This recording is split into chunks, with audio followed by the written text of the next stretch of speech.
second? I'll second. Thank you, Gina. Any questions, any discussion? All in favor? 6-0. And I'm going to give the floor to Mr. Metzger. All right, I'll get into my unprotected portion of my being on the agenda. Especially for you new members, you will now have the duty, I guess, or ability to deal with things like COMA and CORA. And you've probably heard those in the news. COMA stands for the Kansas Open Meetings Act, and CORA is the Kansas Open Records Act. And my purpose here from this point on, I don't know how much time I have. I don't take as much as I thought I had before. So, well, when you're,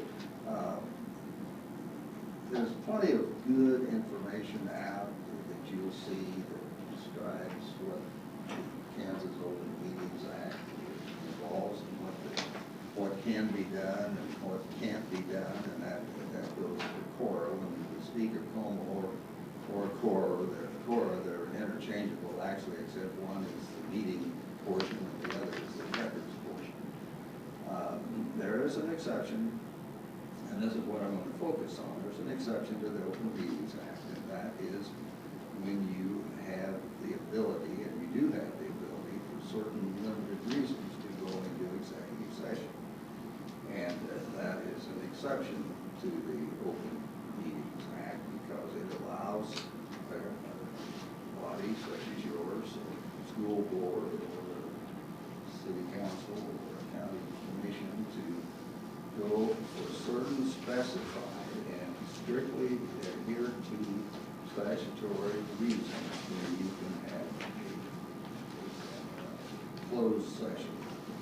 And probably the first on that list is that if you're going to be discussing personnel issues, non-elected personnel issues, you can deal with that in executive session. What you can't do, and I'll just say this right up front because you're probably aware of this, you can't take any type of action in that executive meeting. You can't take a vote. You can arrive at a consensus among the board members who are involved in executive session, but you can't make any official action. You have to leave the executive session to do that. A second justification would be to discuss matters that are deemed protected under the attorney-client privilege. And that's something that existing board members and now the new board members also know can happen. And that is a rather common thing. If you have matters that are in litigation or matters that require a legal opinion, you're entitled to have counsel with your attorney about those matters without being in an open session. A second, or another matter that is protected by executive session would be employee or matters or a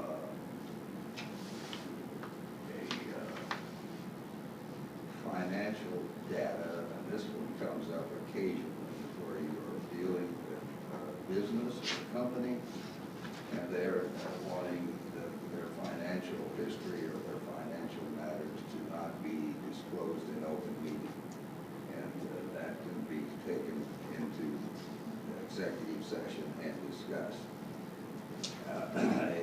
Another one that is commonly referred to is if you have an opportunity to purchase real estate and you don't want it to a matter of public knowledge, you can go into executive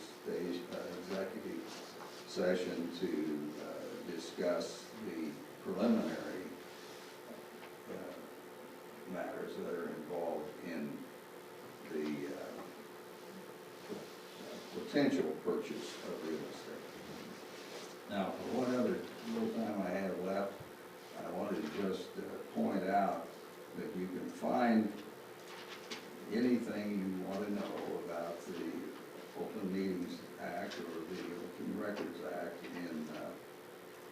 well, you get materials, you probably wouldn't ever have to do this, but if you go right to the heart of what the law is, you would go to Kansas Statutes 75-4319.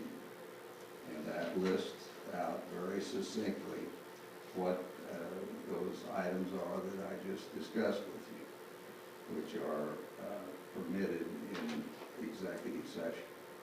Now, I do want to mention there are some guidelines on how you get into executive session, and you need to have the motion state a subject, and you need to have that motion state what the justification is. And the justification would be one of those items that I just mentioned, either discuss personnel or attorney-client privilege, and then you have to state an amount of time and where the meeting will take place. Those of you who haven't dealt with this can think in terms of that being in the motion that you might make in order to go into executive session. Now, last and not least, something to keep in mind, there are penalties involved in violation of the Open Meetings Act. That's found in the statute that I just gave you. There is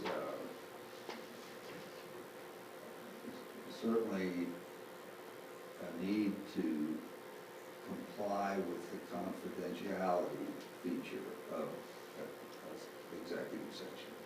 And that's probably the most important, because when you go into executive session, you're dealing with subject matter and you're dealing with opinions and facts that you may want to discuss that are of a confidential nature. In other words, they're not to be shared with the public.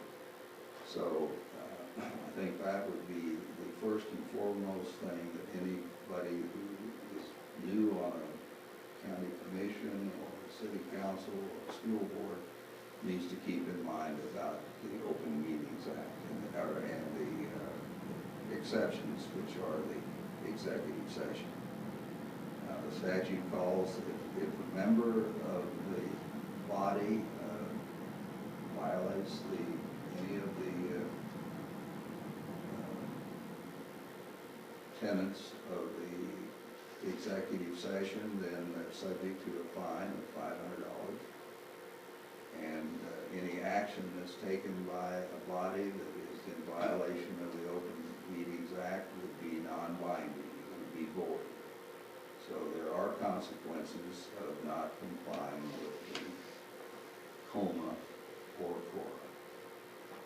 And I think you new members will find that it's pretty easy to comply with if you just think in common sense of why you're there in an executive session or why you're doing it in compliance with the Open Meeting or Open Records Act. I don't know if I have any more time or not. I'll probably keep talking. That's about it. Does anybody have any questions for Mr. Matz? Yes, I'll entertain questions. Thank you very much for coming in. Thank you, Dan. You're welcome. Thanks for having me. Ooh, I will fill away while I do. Thank you for coming in. Thank you, Dan.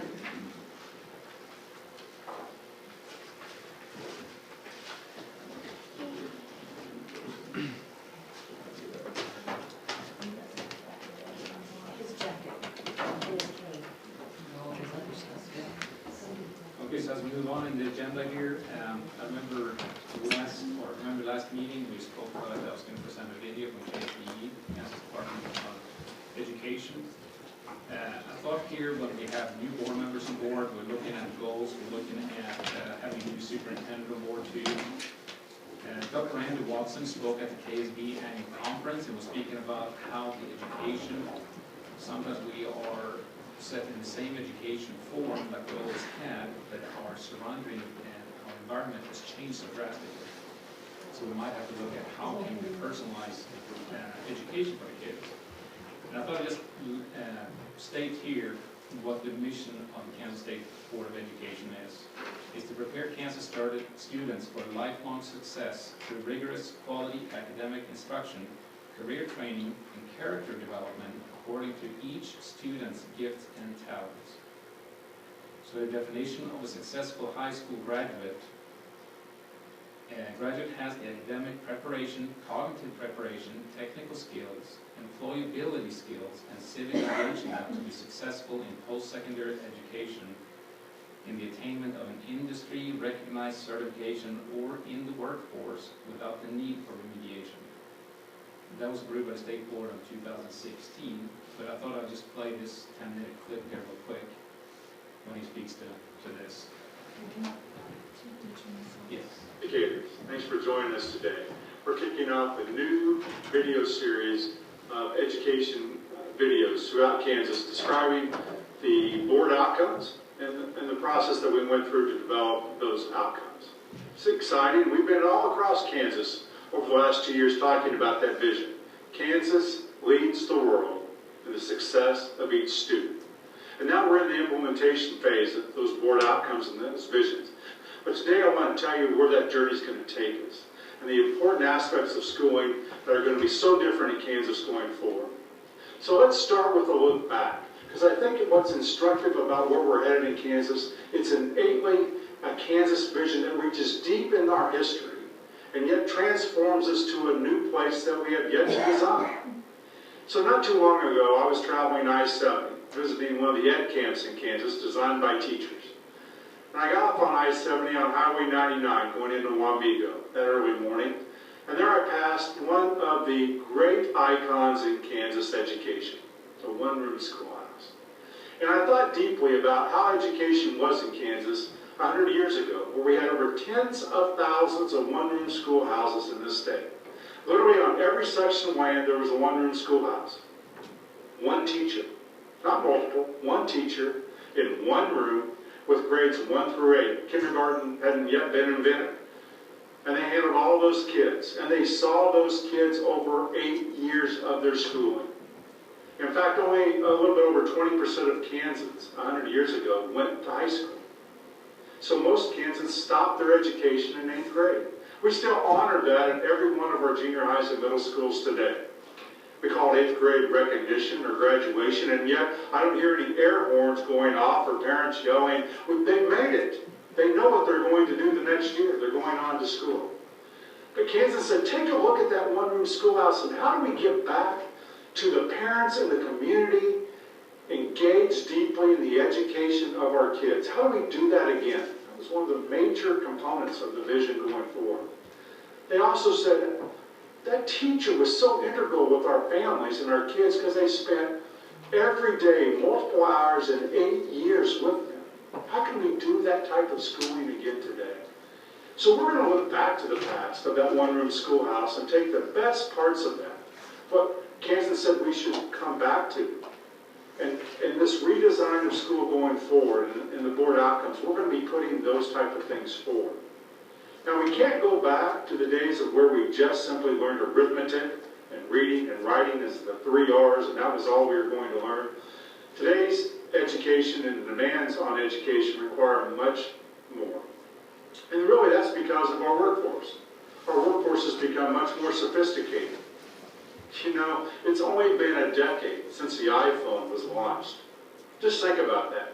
We have students in school from K to 12 that were in school before the iPhone was developed. Now, would you like to give up your smartphone? Would you like to put it away for 2 weeks? Not be on social media, not take a phone call, not do a text. It seems like it's been with us forever, and that's how fast the world's changing, and that's what education is going to have to do to meet those needs. You know, not too long ago, I was with the CEO as we were part of our tour of a construction company in Lawrence. And he talked about hiring 2 young people to start on his construction crew. And he was going to pay them a really good wage, a wage that would get them to the lower end of middle class. He talked about that they would start on Monday to show up at 8 o'clock for his construction company. Unfortunately, at 8:15, one of them walked through the door, and at 8:34, another one walked through the door. He was very upset with those young men, but told them to get their tools. We need to get on in the truck and get out to the work site because business was waiting. He said, we got out there, and by 9:30, one of them was on their cell phone texting. And at the end of the day, one of the young men came up and said, I'll quote him, "Hey, dude, how do I get promoted in your company?" The young man was, the CEO, was so angry with the young man and said, I'm not looking to give you a promotion, I'm looking to fire you. And I'll never forget, he had steely blue eyes, and he looked at me. It's like I'm looking at you, and he said, that's the type of young person you're sending. They're not employable. They don't have that skill set. We have to listen to what business is telling us. I immediately got defensive. This is hard. These kids are coming in greater poverty and they're greater need than we've ever had before. But I just didn't. I sat back and I listened. Because I listened to what his demands were and how the kids that he was trying to hire at really good wages, between $15 and $20, weren't meeting those needs. Kansas said that. They said, we have to do a better job of teaching skill sets like social and emotional growth. So if you think about how we organize schools, it's pretty easy. We don't think about it very often because we've been doing it now for many years. And all of us went through those schools, grade schools, middle schools or junior highs and high schools. They're all organized around age, time, and academic content. Think about it. What do you know about every middle school and every high school in our state? In fact, across the country. What happens at some interval between 44 minutes and 90 minutes every day that school's in session? A phenomenon that we all know about. It's called a bell, and it rings. And when the bell rings, we all know what to do, regardless of where we're at in our learning. We gather our books, we end our engagement, and we go to the next academic subject. Could be choir, could be math, could be technology, could be science, but the next content area, and they're reset for, again, a predetermined amount of time until the next bell rings and we gather our books and go forward. And we do that organized around by that time, by the age of which we are. So all the fifth graders are together. In fact, maybe in high school we start to mix the sophomores and the juniors a little bit, but even there we have things called freshman English. So schools were organized for a different age.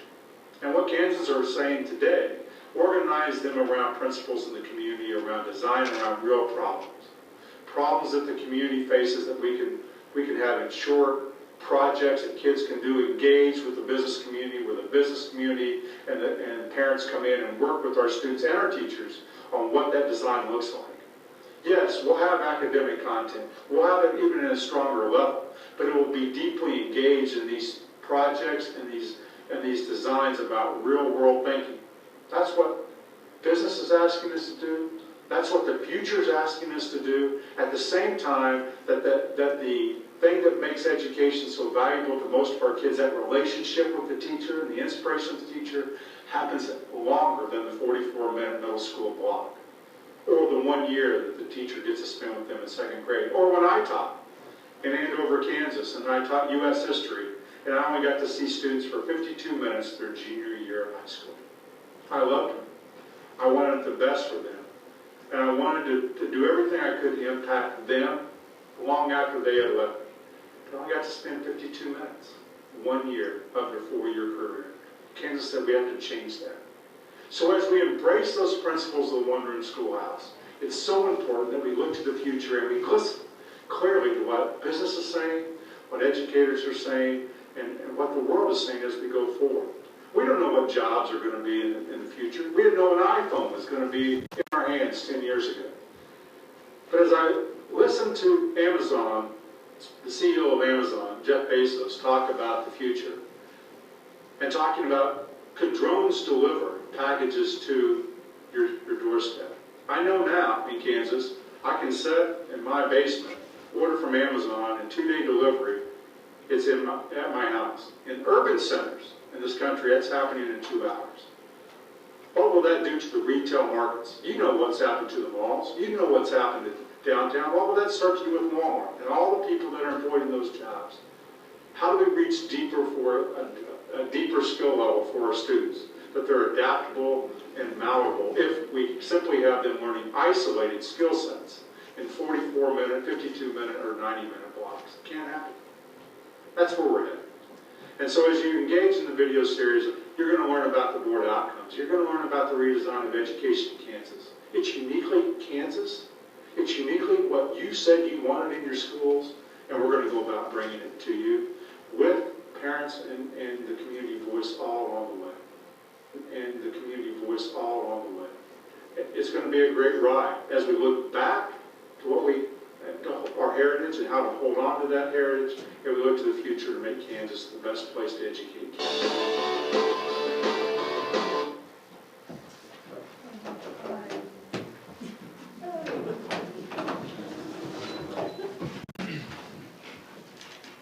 Thank you. So I just thought it'd be kind of nice to see the case and planning we're looking forward to, and for us to kind of keep realigned and know what's going on too. And I think our school system is definitely doing a great job of getting engaged in community because our kids are out there. Our teachers are in there. And just to calm the teachers, we're not talking one classroom, all grades. Just want to say that. So anyhow, I just thought it was interesting to listen to him speak, and I do encourage anybody to go to a KSB National Conference next year, or actually this year is coming in December, because they do have a lot of good information in there. Moving on to routine matters. We need to approve the minutes for regular meeting of January 6th, the special board meeting of January 7th, the special board meeting of January 8th, and the special meeting of January 9th, 2020, and the special board meeting of January 10th. So moved. Thank you, Gina. Do you have a second? I'll second. Thank you, Deborah. Any discussion? All those in favor? 6-0. Next, I need a motion to accept the clerk and treasurer's reports.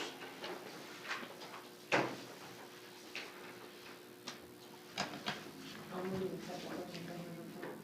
Thank you, Deborah. Do I have a second? Thank you, Reed. Any discussion? All those in favor? 6-0. Next, I need a motion to pay the bills. Accept the bills. And you have, with new board members, you have those in your packet, and you have at least handwritten bills. They came in after the monthly things were prepared last week.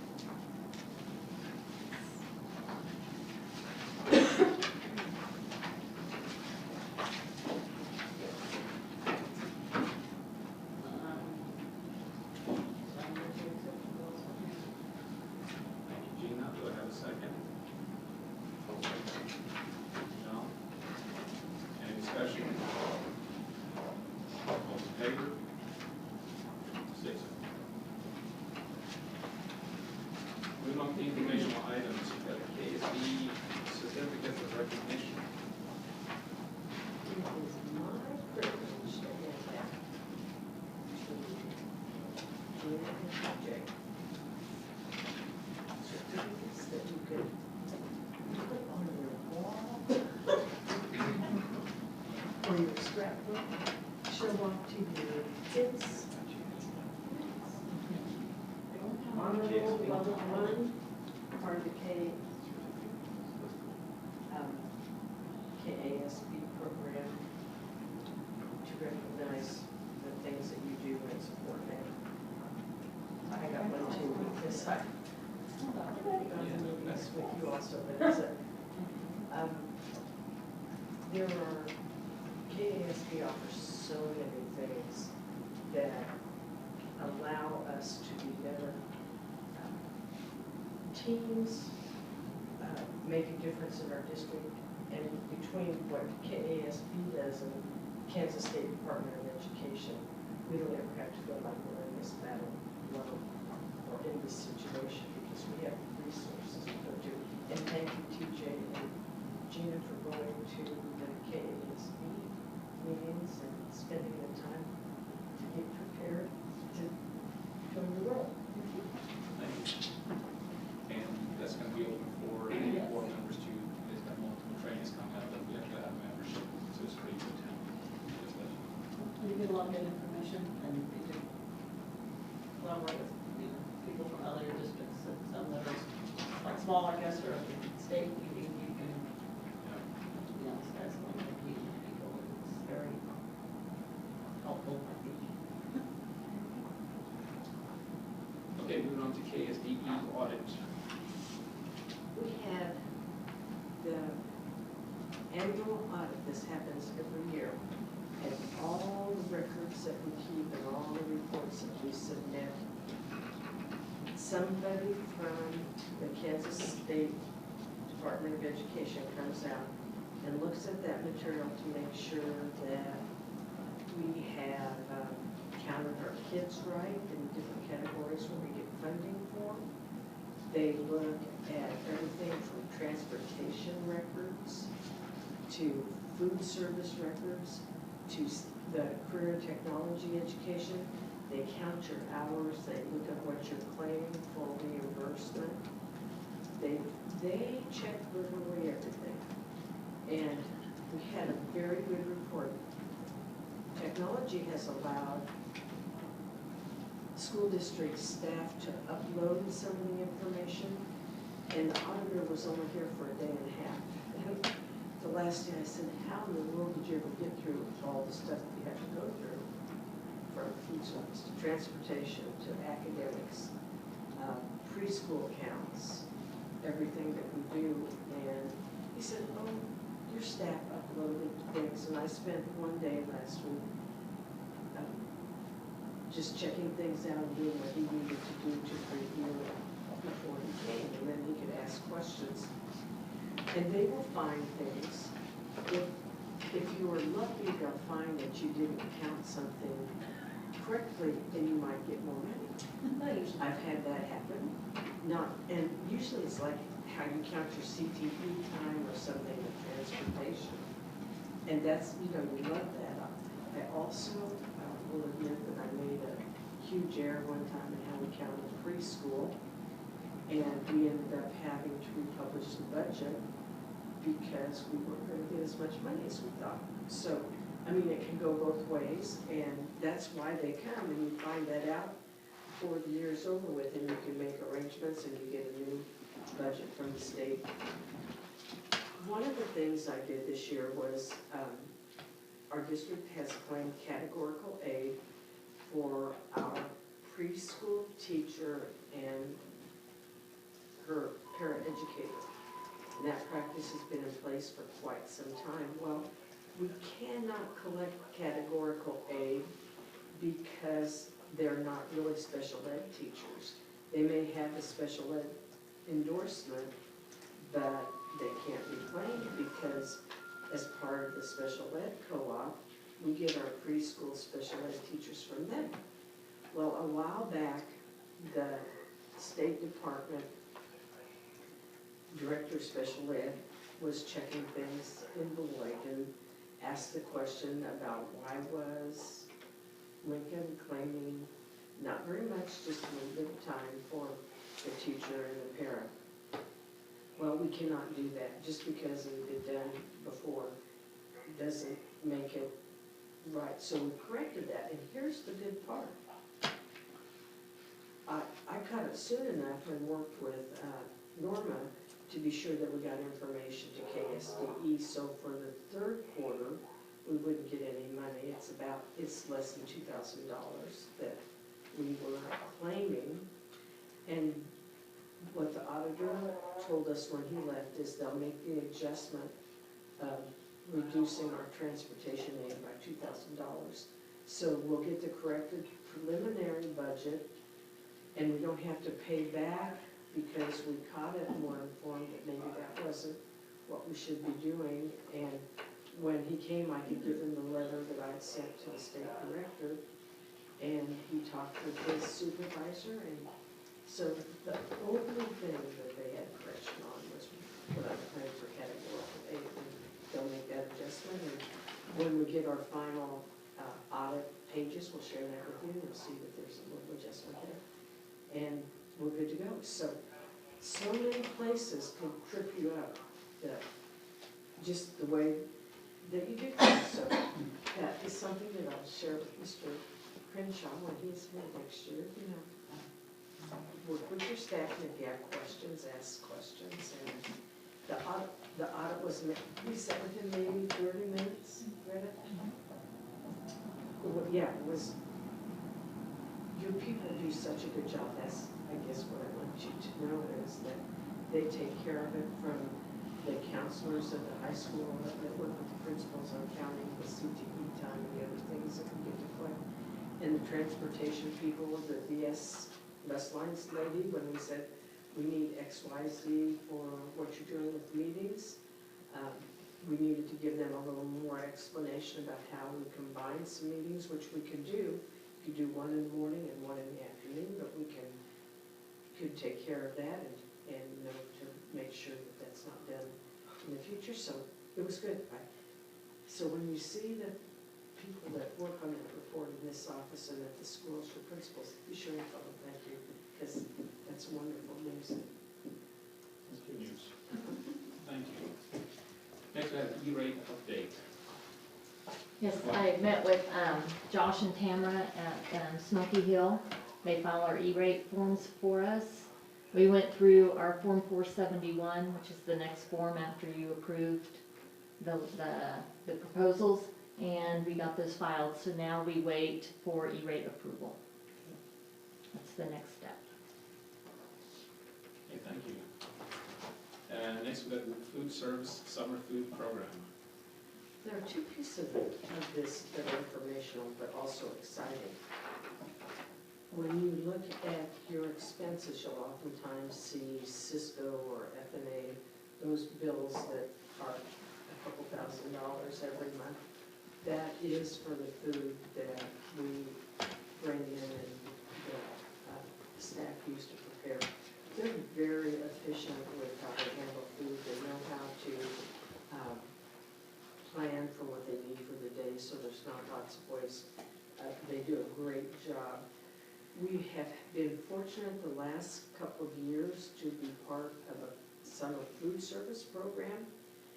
Last year, the hospital prepared the food. They brought it to the senior center, and any of our children that qualify and little kids to age 18 can go have breakfast, lunch, and we paid for our part of that through a Next Tech grant. And they have provided the last several years interns in our district that have helped in various ways. Preston Howard, those of you on the board remember last summer when, in the fall when I came and they shared what they had done. It was pretty exciting. Well, they're like everybody else. Money's a little different. They're going to allow us, we'll get less money this year, but they're going to allow us to combine that into one position, which, and they're allowing us to ask Preston to come back again, as he's indicated he was interested. So the summer food service program will, if the hospital is everything taken care of as they plan to, with their change of administration, they have some things to learn and get that out, but the intention is to have that summer food service program.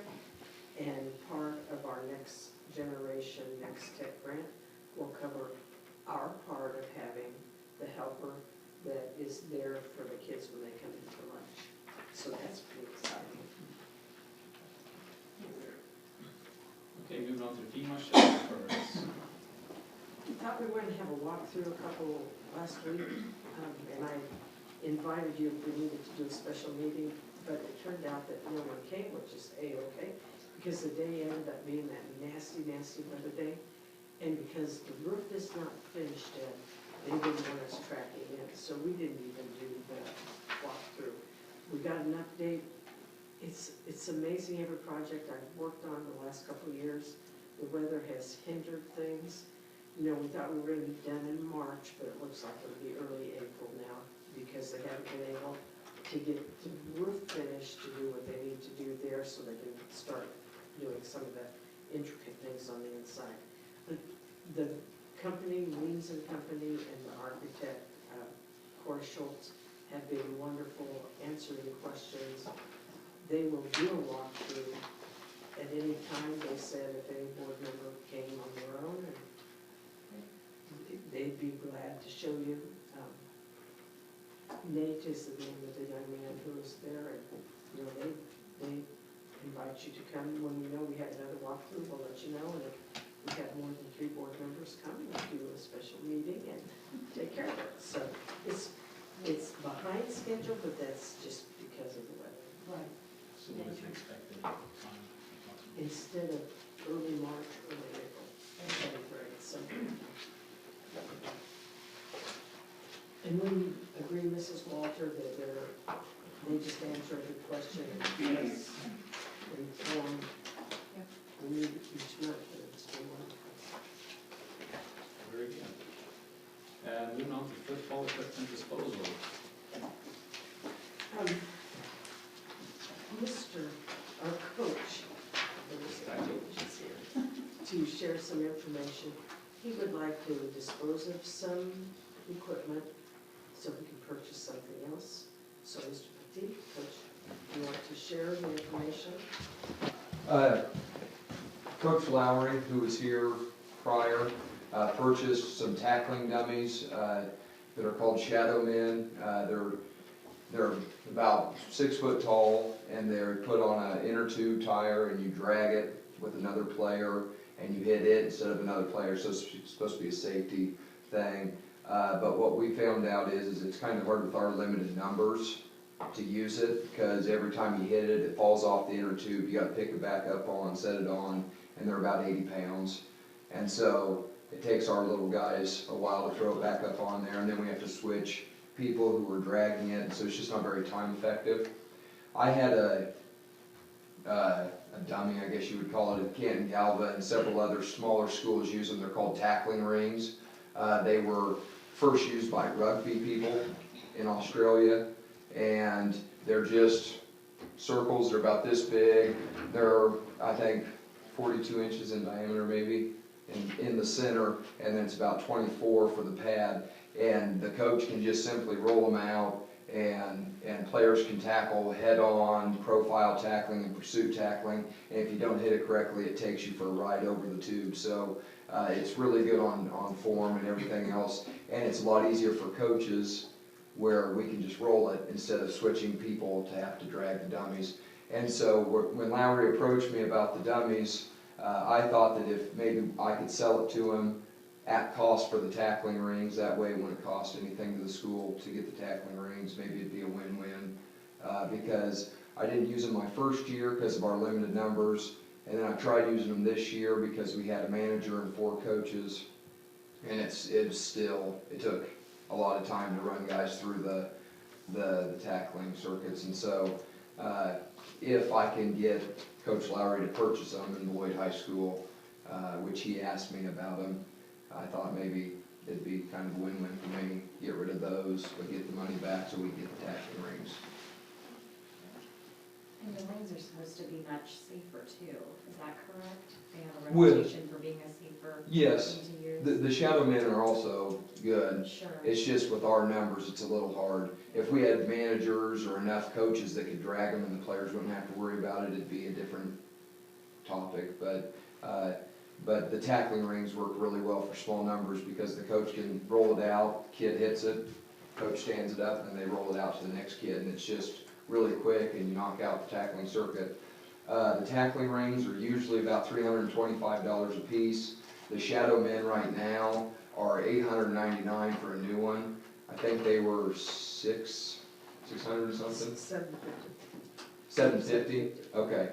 And so I figured I would ask Gary for, I don't know, for $400, maybe $450. But they're now 5 years old, and I used it 1 year. Don said he didn't use it, so, and Lowry bought them when he was on his way out, so I think they only got 1 year use. But anyway, that was my plan, was to sell it and just kind of use that money to buy what would work for us. But And junior high is not using tackle dummies at all either? no. That's what I was going to ask. Because initially, I know Dr. Summers, in our meeting prior, she was talking about this, and I just want to make sure what it was about. I appreciate you coming in and presenting this to us, because sometimes we hear tackling dummy. Well, I play soccer and hockey, so it doesn't mean nothing to me. But actually, initially I thought it was replacing the sleds. That's why I defined a sled or something like that, but you're not talking about that. This is just the dummies that have the inner tube that you drive on. Yes. Okay. Yep. So So what we'll do is if you have any questions as you're thinking, we'll bring this back as a discussion item next month and then take action on it. Whatever direction we choose, we'll let coach know that we can pursue, because football doesn't start in March. Well, we can probably invite discussion and action item at the next meeting. Right. So we can do this. Yeah, so we don't have to wait. Yeah, that is March, no. It's okay, it's February. Yeah. Well, thank you very much. Thank Thank you. you, Coach. Okay, moving on to USD 298, Education Foundation Student Support. We are so fortunate to have an education foundation that supports our school district. If you remember earlier this year, we had shared with you that the foundation had agreed to pay for our junior high students to go to a career day in Hutchinson where they were going to be exposed to multiple career options. Well, a while back, we received information from SDAC that was going to host that it was being canceled for this year.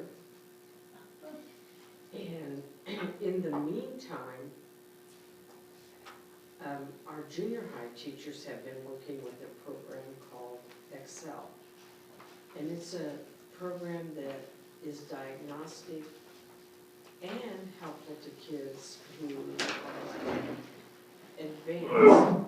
So Mrs. Curtis and Mrs. Wolting came and presented to the foundation information about this software program that their junior high kids were using. So it seemed appropriate when Mrs. Walter asked me about, is it something we can take to the foundation? Since we were telling the foundation that we were canceling the nearly $700 expense for the kids to go to Hutchinson for Career Day, that we could ask them to support our students through this program. And I included in your packet some things about how it works. Mrs. Walters, is there anything you'd want to share about the importance of that program? The nice thing about it is that it attacks the students at their level. So if they are 3 reading levels below where they're supposed to be, it gives them activities at that level, and it tracks growth. And so what the point of what we're trying to do is to move them up as much as we can every year. And the kids have enjoyed it. The kids are not fighting against it. Even the kids, it pushes the kids who are already at grade level, it gives them tougher problems, so it's pushing them even further. So that's another nice thing about it. And it attaches to all of our Kansas standards. So everything that they are tested on is one of our standards in reading and math. There's also science, which we didn't ask for. We thought we would start with reading and math, and if we think that maybe science is something we'd like to add, we'll add later. There's also high school too. So and I know that Mrs. Wolfing had our high school math teacher that she's on a trial basis right now. It doesn't cost any money, just to see if she likes it at the high school level. And then if that's something, we'll move it over to English. So it's been a really good, teachers are really excited about it. They finally found something that works, that they like, that the kids like, and it's really helping move kids up. And we're also piloting it at the elementary school. Mrs. Luke has it for 30 days and the 5th graders are using it. And I was in there the other day and all of them were engaged and just loving the program. They've seen tremendous success with it. So which subjects is she? We're just doing reading and math at this Reading time and as well. math too. So the foundation agreed at the meeting this last month to pay the $1,050 that it will cost for our junior high kids, with the idea that we can figure out how to budget for it next year. At this point in the year, for us to come up with another $1,050. Is it more expensive if we add like science? And other It- things, it would be. there's a fee based on each subject? What, 1050 a subject is what I deduced in our foundational meeting. Right, and the more students, the cheaper it is per student. Really? Yeah. If you look at the last page of the things in your packet, it talks about, right now they're paying $21 for 50 users. If they went up to 150, they would pay $16.50. So it drops. So it drops the more users you have at that level. But it's just interesting to be able to share with you the foundation, again, their generosity to help. And the teachers did such a nice job explaining how the program works. And there was unanimous vote on the part of the foundation. Sure appreciate your support. The other thing we'll talk about a little bit more, John may want to tell you that we picked up the second round of beef for our schools this week. Good. On this IXL, they did talk that buying the subscription would open up some more features to it. So it was, to me, it was interesting to get it started so that possibly before school is out, they could discover whether there's other things that they really like or things they don't like, so that if it does move forward, we have a better understanding of the entire program, because the trial version, Ashley said, wasn't completely comprehensive to everything they could do.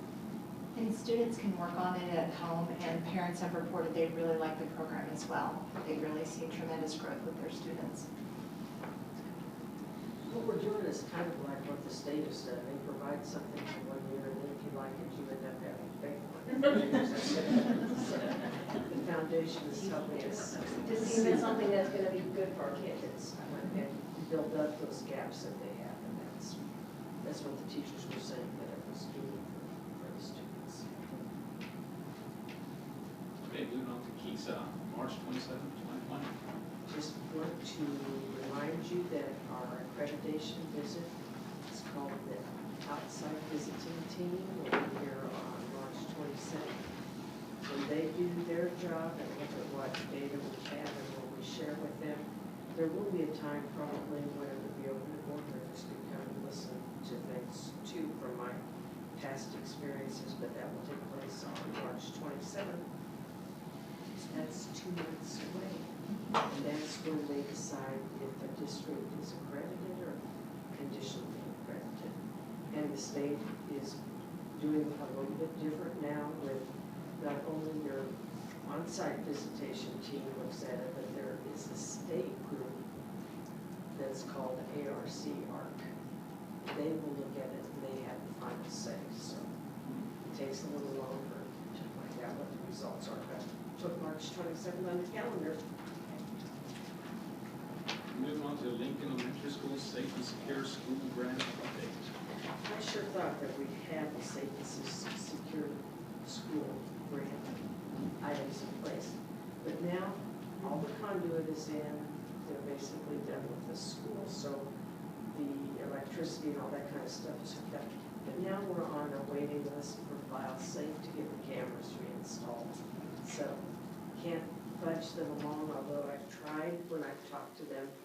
We just have to fit into the cycle. So I wanted you to know it is ready, but as soon as File Safe gets here, they will put those cameras in that cafeteria area that you approved earlier with this $6,000 we were getting from the state. Next we have Lincoln Emergency Management Committee. I learned something new this last week. I went to the meeting, and we are not a member of the group. We are a guest affiliated with the group, which is okay. I mean, you could go to get the information, you just don't vote. I don't have a problem with that. Foundation, I don't vote because I'm ex officio. But they have a lot of good information.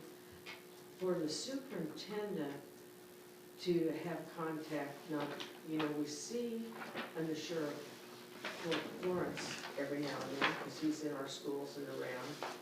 But I met the county road guy this last time. Health nurse who takes care of our schools was there, but always get to visit the road. But there are just different parts of the county that are interesting and that the superintendent needs to be aware of, and so it's important to go to those meetings and be able to know who you contact for different things.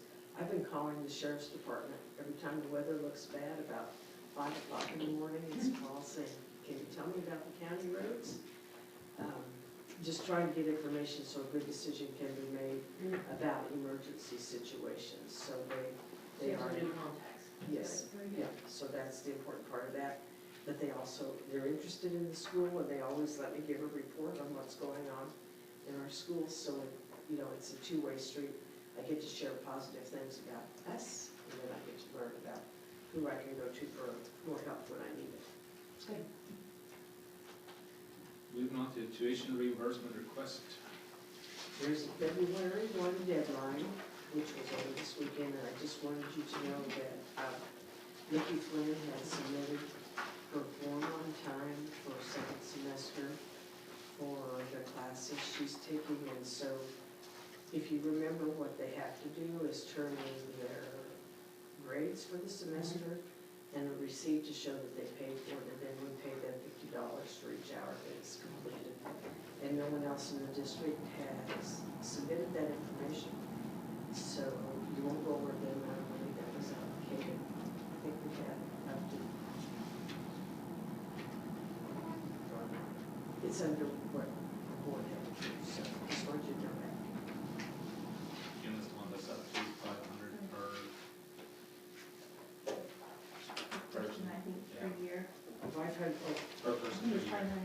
That's what I was gonna say. And I think it's four. I think $1,500 was the maximum and $500 Per person. per person per year.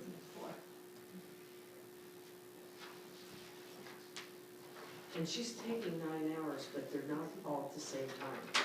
So many of the colleges now have like 8 or 9 week classes, and then they have another 8 or 9 week class. So it's a little different. So when you think about the classes that she listed there, she's doing that with everything else, but she's only doing 1 class at a time. That'd be a lot. Yeah. Okay, so we move on to wellness committee. We met again this last week, and it's a good group of people, and trying to fine-tune the wellness plan that's required to be updated, not fine-tune, update the wellness committee, the wellness health plan that's required on the website. So before the year's over with, we'll have that brought to you, and so again, when Mr. Crenshaw comes in, that will be ready to go for next year, and then he can learn about our wellness committee and not have to worry about revising it for the first thing when it comes up. Okay, moving on to superintendent's report. I wanted to tell you about a decision that I made with the EMC donation. Remember last month you accepted the $500 from them? When the bill came for the processing of the beef, we did not have enough money in that line item to pay for the processing. But by taking that $500 and putting it in there and not having to pay tax because it's a school business operation, we were able to cover that cost. So I wanted you to know that I did ask our treasurer to put that money, that gift to use. It benefits all of our kids in the district. So that's how that money was spent. In your packet, in your blue folder, there's a page that shows the different committees that are there for board members. Towards the top. I want you to be thinking about what you would like to do, because I think you may want to think and not necessarily volunteer tonight. So next month, we'll ask you to be ready to volunteer. You can see Rhonda's gone, she's on the calendar committee.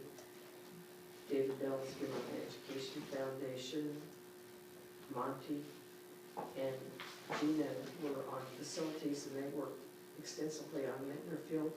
But as we look at needs in the district, there may be a different way to to use that facility committee because you talked about the high school HVAC program, and there are so many other things that we need to take care of.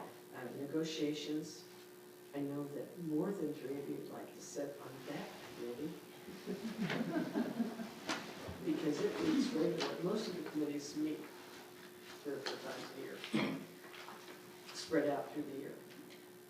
Deb, I didn't realize until recently that you were on the PDP committee. Yeah. So, I went to a few, I didn't want to say.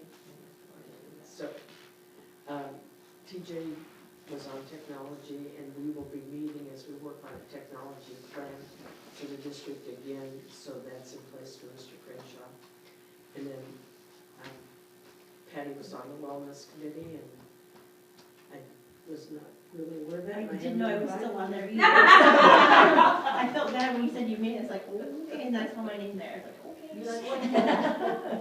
So I just wanted you to be aware, there is a policy about advisory committees, and sometimes things come up, and the board would have the right to establish any kind of an advisory We committee. did that a few times, yeah. And again, it's a non-paid position.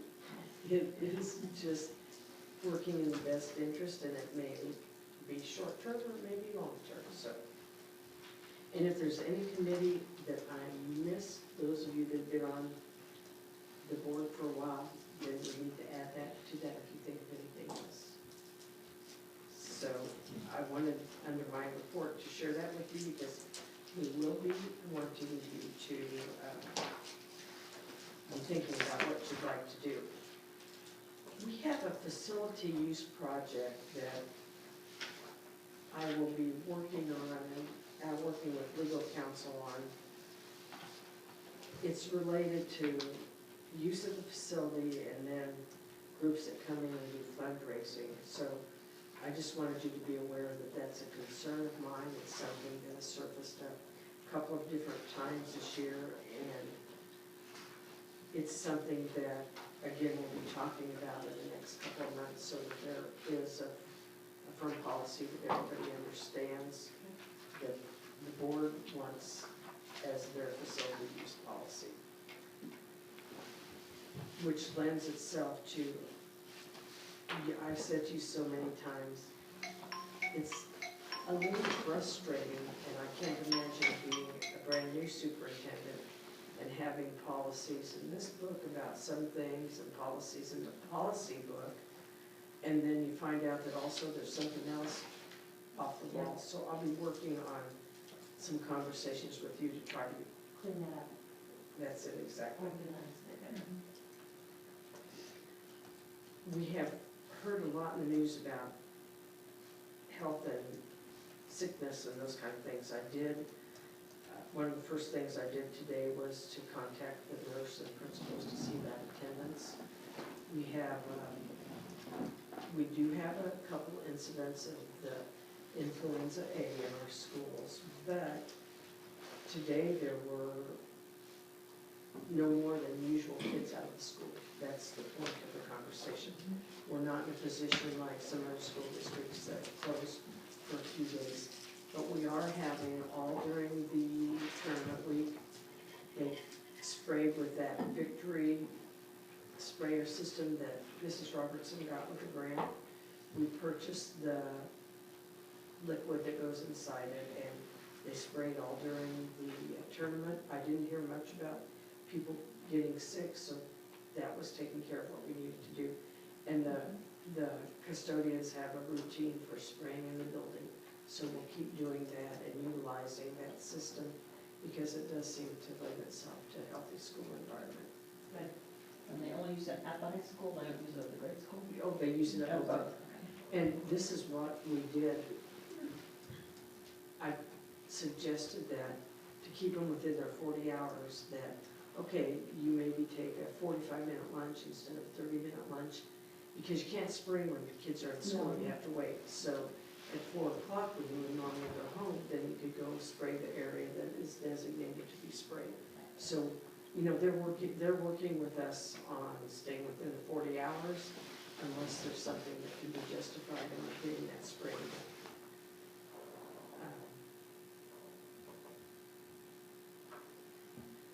I've been working, and the principals have been getting information. I told you this before, that I wanted to start a plan for improvements and understanding what expenses we have going down the road, like the technology committee. When do we need to replace the server here? When do we need to replace the laptops here? So that it's spread out over time, so that buildings are taken care of over time. And uniforms, so there's a question about who's supposed to get uniforms which year and what you do. And so if you have that cycle for the future, again, that will help you working with the new superintendent as you plan for expenses for the future. Because I don't know that the county will always give us any more money when we have things that we go to them for. Something, I did not realize this, but some information that came across my desk this week. I knew that we get reimbursed for our high school students that finish certificates, like Mrs. White has kids that get Microsoft certificates. We have 3 students that are finishing a CNA certificate. What a wonderful thing for students to get in high school. But we're not reimbursed from the state until they're seniors and they graduate. So if we have a junior or sophomore that's getting that CNA, we won't see anything until they graduate. So I just thought that I needed, because I thought they got it each year when they finished it, that you got the money, but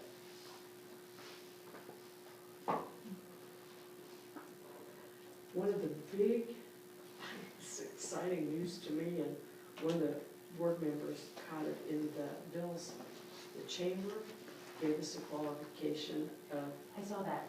yes, Not for of profit. a not-for-profit, and so our membership fee dropped from $350 to $50. And that was the chamber's decision, not ours. We asked them if they would consider it, so. We've been doing mud routes, which seems to be the safest option when we've had so much moisture. Talking and calling with people. I'm not out driving them. If I lived here, I would be doing that. But I've got great contacts out in the community, including a board member that's really good about letting me call him at 5 o'clock or 5:15 in the morning, so I get a good idea. But it was the best interest. John explained something when we were talking one day. Everybody has been short of money for a long time, and so we haven't put a lot of gravel down on our country roads in recent times. And so they are not safe to have our buses on, because our buses create ruts for the families. We're doing damage. Yeah, we do more harm than, Yeah, for everybody, and so that's why we do the mud routes. It's the safest option. And I appreciated John kind of giving a little background on why we could have the problems that we've had because of that. But I did understand that this morning the graders were out on one of our neighborhoods where the buses go, so that's good to know. I went to the weekend too, the 9:30, they were out living some on Saturday and Sunday. And maybe it was the weekend they were talking about. Very surprising. So, and I have asked the bus people to give us maps of the routes so I could share those with the county so they know where potential places are. So, and the last thing, I didn't have time to follow up, but you know that downtown Lincoln was up for some historical society notifications and things, so I need to talk to the chamber and see how that meeting turned out on February 1st. So, that's my superintendent's report. Well, thank you. So moving on to principal report by Mrs. Schmidt. I have a couple things. This last Wednesday, LES was very pleased to host the county spelling bee. It's the first time we've hosted in quite a while. This year, 5th graders were allowed, although at the state, the national level, 1st graders through 8th graders can compete. This is the first year that we allowed 5th graders to compete, and ironically, one of our 5th graders at LES was the winner, and then one of the runners-up was from Sylvan, a 5th grader as well. So that was a nice thing to see. And Gabrielle Esterel will be representing LES in March at the State Beat, which is in Wichita, so we're excited for her. On March the 5th, and I just wanted to put this out there because I won't see you as a board again before this happens, or in a very short amount before this happens, we're going to be honoring those goals that Dr. Watson put out at Family Engagement, and we'll be hosting a kinder music program along with the Mitchell County Partnership at our building for young families, so everyone is invited out to that. And then a program that Mrs. Potacek and I are working on quite a bit, and it's set for April the 29th, is a large career fair. It's called Careers on Wheels, and we'll be asking various individuals in the community to come out and help us support that program and getting as many people out as we can. So we're working on that as we speak. And I did put in my report that LES continues to enroll new students every month, and just today we enrolled another one. So that's all I have. Thank you. Thank you. Next we got the missing report by Mrs. Walter. Finishing up a lot of things, or starting some things, but the junior high basketball boys placed third at the PTL tournament, which they finished that on Saturday. Mr. Brandberry had the Fort Hays Choir come to the elementary school last week and invited the high school and junior high choir to come and join. It was really good. It was a great program. The elementary kids were there, and then the high school, junior high and high school choirs were there, and it was really good for them, and they really enjoyed that. Forensic started this month, and their team earned 4th place at Sylvan. That's new. And then in your packets, I think there was the flyer that I sent back, the Future Maker Mobile Lab that showed up. Yes. That was really very successful. Most all students got to participate in one way or another. The only group that really didn't were seniors, because at this point they kind of already know where they're going and what they're doing. It was freshmen through juniors, and it was really a positive experience for all the kids. I wanted to give students that may not have those opportunities to try those kinds of things, and it was really, they were excited about it, they had a good time with it. The group that came was very complimentary of our students. They said that they were engaged and they were excited and they asked good questions, and I think if you read through the little flyer, I had a couple of kids who are ready to go. They're ready to go and want us to start doing something, so that's exciting. But that was a really good experience. And that I had part of the grant was to send back, pictures and an explanation of how it worked, and that's, so we got the grant money, but to continue to get the grant money in the future, they wanted some sort of flyer, so that's what I showed you that. Junior high have been pestering me the last couple of years to start a student government. Last year it didn't work because we didn't have enough kids who were interested, but this year we do have student government. They put on a little party, and it was very successful. It was fun. I saw that. Yeah, they're having a good. They're enjoying getting some leadership and doing some leadership things in there. That's all I have. Okay, thank you. Next report received a copy of the commission report. I have that in the package. So moving on to discussion items. First, we have an LES HVAC window project update.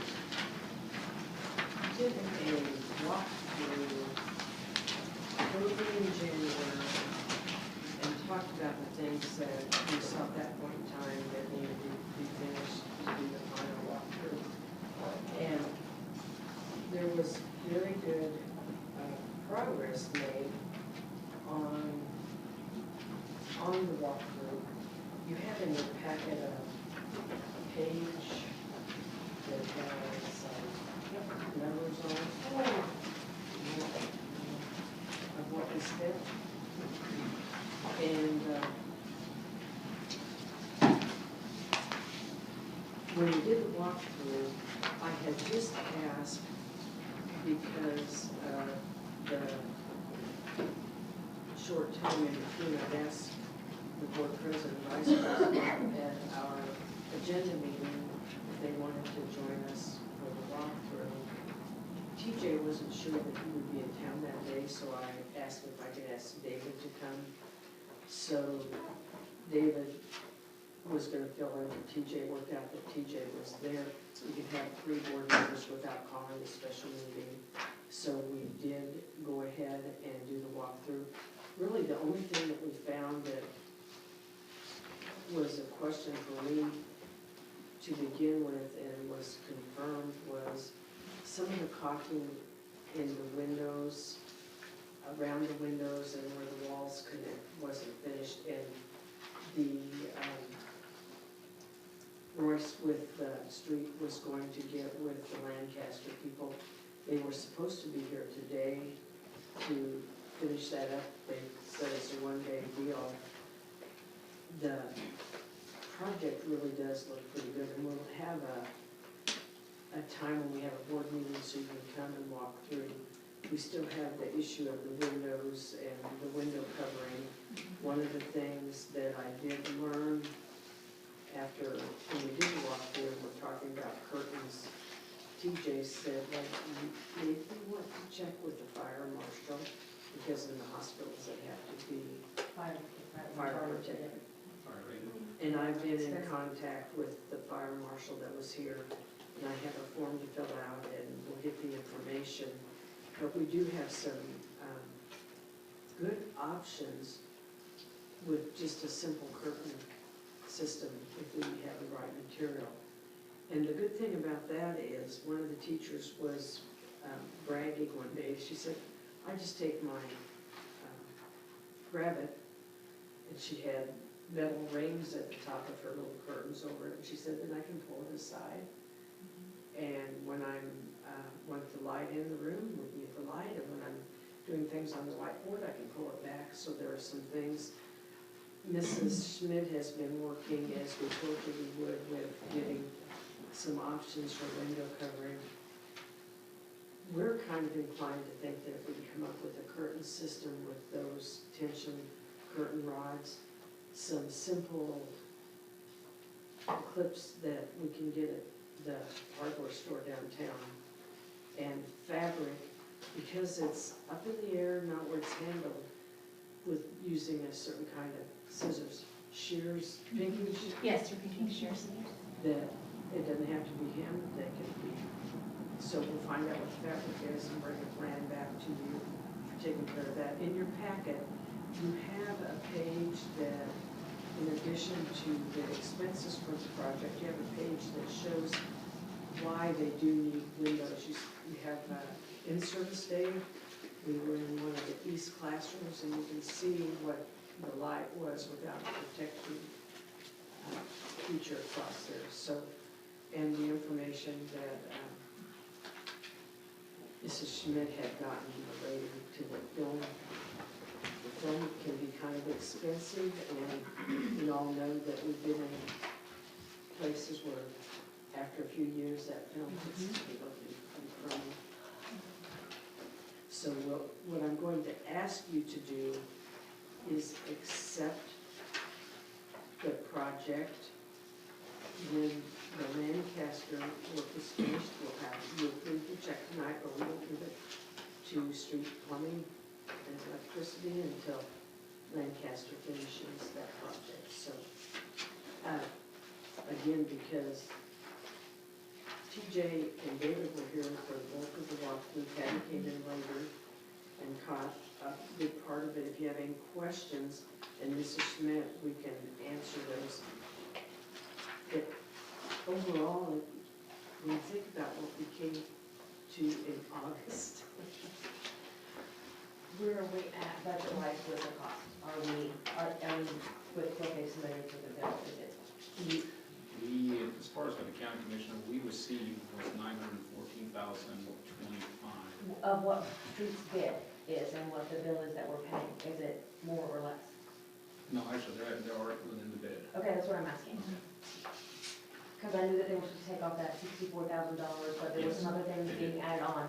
That's what I wanted, not the county If money, you but look they at the last, did. if you look at the last page in this package, I agree, I think is a not the last page, the one just prior, he talks about what they removed from the credit they had from and did removal of EPM. Right, and we said that at the end, they let us really determine where they were, whether the bid was higher or lower than Correct. the cost. And that's what I'm asking, is it higher or lower? And how much? It is within what you approved. Okay, originally, except for the $4,000 Okay. for the So duct. the only increase in the cost is that $4,000 for the duct. And I think it's page 5B, they have a listing of all the stuff, and the first number one, they show the $4,000. You see the four, is that? Well, all these, yeah, so that's why I want to know, bottom line, where were we at, bottom line? Yeah. When we're finished, So as far as the bottom line with the bid, what they bid us for, they are exactly the bid, that's the $60,000 credit for EPM. So that's where we're at, so actually $60,000 less than the initial Okay. bid. The Okay. renewable EPM. Okay. they only added 4,000, but they did several other things. That's what's on 5B, all the other Okay. things that they did. Because if you remember, they didn't have to do some concrete work, Right. and so they felt like that balanced out. Okay. So you have every month when we got the bill, what we paid, and what came to us from them with the invoice, the pay application, what was there. And fortunately, we have handwritten notes because TJ caught an error that I made, so you got the accurate information. We were adding in the 60,000, we don't need to add in the 60,000, we needed to take it away. Yeah, we had 4,424 staff. But also to let you know where we're at with the total amount, you know, we had a 914,000. That was a lot of fun from the county commission that they granted us.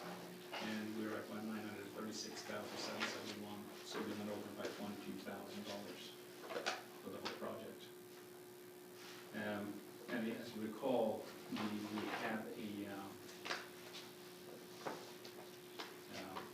we still have the 5,900 that they allotted for the heating there at the high school. But something that you could recall that was way above what we had budget for, and we approved it pending funding. So we still are in no ways of being able to fund that project yet. So I need to visit with Dr. Summers, with the county commissioners, because any money that we do not use will be relocated back to the county commissioners. So we just kind of let the board know that.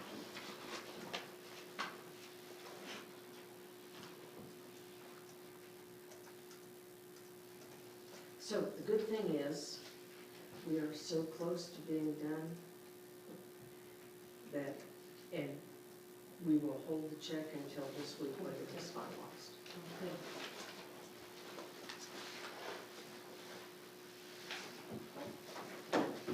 Okay, we got parent-teacher grant and funding request. The grant, because Amanda McGuire has to submit the grant papers, et cetera, we would ask that you would go ahead and approve the same amount that we paid last year. That page in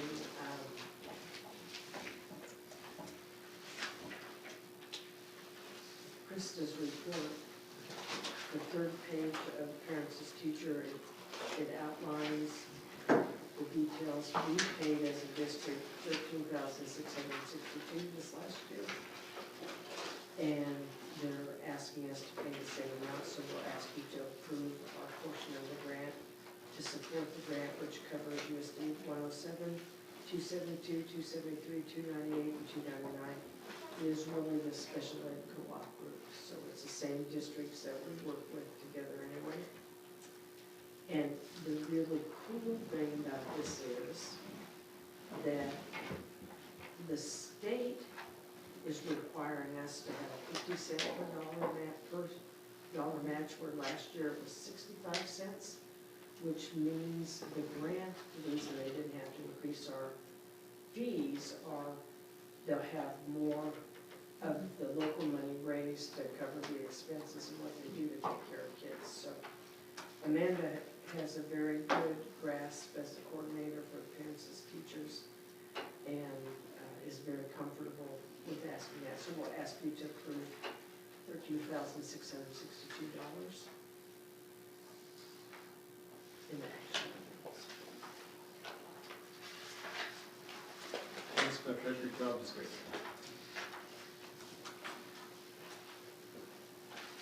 One of the other things that I will be working on is to compile some form to have the job descriptions all together. The job description that I'm asking you to approve, I highlighted in yellow the things that I feel from my experience as a superintendent working with HR things needed to be added to the job description of the treasurer. And so we'll ask you to approve that. If you have any questions on it, I'm willing to answer that. Those. Okay, which one do you? Thank you. Any questions? Moving on to 2020-2021 academic calendar. The calendar committee, as you know, worked really, really hard. We presented the calendar and are bringing it back to you tonight, asking you to approve it. You note that there are 2 dates on there where the in-service day is in the middle of the week. September 22nd is KSDE is having a big MTSS in-service, regional in-service in Salina. So that's why that's on a Tuesday, because that's when they're doing it. We have access to information that we would not have just as an individual district. And then the board had always wanted to protect Veterans Day. So this year, Veterans Day falls on a Wednesday, and that's why that in-service day will be on November 11th on a Wednesday. We were extended, again, reminder, we extended a week longer than what we've been going in the past, but we were able to add another workday at the end of the 9 weeks for the teachers, a half-day workday, half-day in service, so they can get grades and things ready. And we were able to put with that Good Friday off. We've had Monday off for a number of years, but not Good Friday and Easter. So those were just really the main, we go a week longer. Teachers were okay. This was taken back to teachers and shared with them to get their input and was modified. From that, seniors' last day would be on the 11th with graduation on Sunday the 16th, which gets it away from Mother's Day, but it's still on a Sunday. Okay. Any questions? That's one of the action items here. Okay, moving on to action items. Need a motion to accept the completed project and approve the final payment of $145,163.53 to Creek Plumbing, and I would add there upon completion from the window people. That's the one. Thank you, David. Do I have a second? Good, I'm agreed with this one. Any discussion? All those in favor? 7-0. So next we need an action to approve the Parent Teacher Grant and district funding request. And we approve the parents teacher grant funding. Thank you, Deborah. I'll second that. Thank you, Gina. And that's the total amount of $13,662. Any discussion? All those in favor? 7-0. Need a motion to approve the treasury job description. Thank you, John. I'll second it. Thank you, Patty. Any discussion? All those in favor? 7-0. Next, we need a motion to adopt the 2020-2021 academic calendar. I'll so move. Thank you, Patty. I'll second that. Thank you, Gina. Any discussion? All those in favor? 7-0.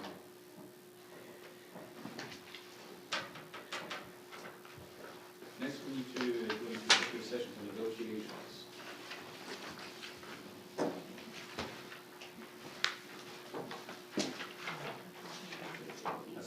10 minutes. Need a motion to do so? I so move. Thank you, Patty. Do I have a second? David? Motion by Patty, second by David, that use 298 Board of Education going into executive section at 9 p.m. for 10 minutes with the superintendent for the purpose of discussing matters related to employer-employee negotiation, whether or not in consultation with the representative or representatives of the body or agency, and that the board return to open meeting at 10:10 in this room. The executive session is required to protect the district's right to the confidentiality of its negotiating position and the public interest. Any discussion? I think you want to make that 9:10. Oh, Yeah, 9:10, yeah, sorry. that's- Issue with your ability to. You